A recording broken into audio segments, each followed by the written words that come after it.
तर मित्रांसोबत बाळूमा जाण्याची मजा वेगळीच असते, म्हणून सांगतोय व्हिडिओ शेवटपर्यंत बघा. तर रामराम मंडळी, स्वागत आहे कोल्हापूर ब्लॉग मध्ये. तर मी वेद्या आणि विघ्न्या आणि वैष्णव असवले हे चाललोय आम्ही आता बाळूमाच्या मंदिरला. तर चला मग दाखवतो तुम्हाला पुढे आम्ही काय काय केली मस्ती आणि बाळूमाचं दर्शन कसं केलं. तर हा व्हिडिओ बघा असेल तर व्हिडिओ शेवटपर्यंत नक्की बघा. तर चला मग दाखवतो तुम्हाला. तर रिअल लाईफ मध्ये तुम्हाला एकदा स्वर्गात जायचं असेल तर नक्की एकदा बाळूमाच्या मंदिरमध्ये एकदा भेट द्या आदमापूरला. तर तुम्हाला एकदम स्वर्गात गेल्याने फिलिंग येईल. तर बाळूमाचं मी मस्तपैकी दर्शन केलं. तिथनं आम्ही प्रसाद असतो इथे दररोज, म्हणून प्रसाद घ्यायला गेला आम्ही.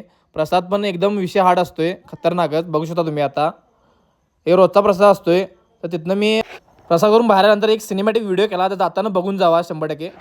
देवाच्या गाभाऱ्यावर श्रद्धा असणाऱ्याला देवही 100% भेटतो.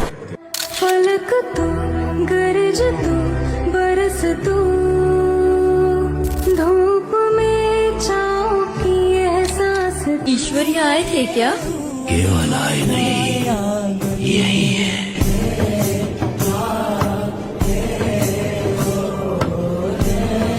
तर बाळूमाचं दर्शन करून आम्ही येताना काळभैरी मंदिरला आला गडीमध्ये. तिथं आम्ही मस्तपैकी दर्शन केलं. तर बघू शकता तुम्ही आता. तर काळभैरी यात्रा असते फेब्रुवारीमध्ये. तर तुम्ही नक्की एकदा भेट द्या. अशाच व्हिडिओसाठी फॉलो करा, लाईक करा, कमेंट करा, शेअर करा. भेटू नेक्स्ट ब्लॉगमध्ये. # कोल्हापूर ब्लॉगर. संपला विषय.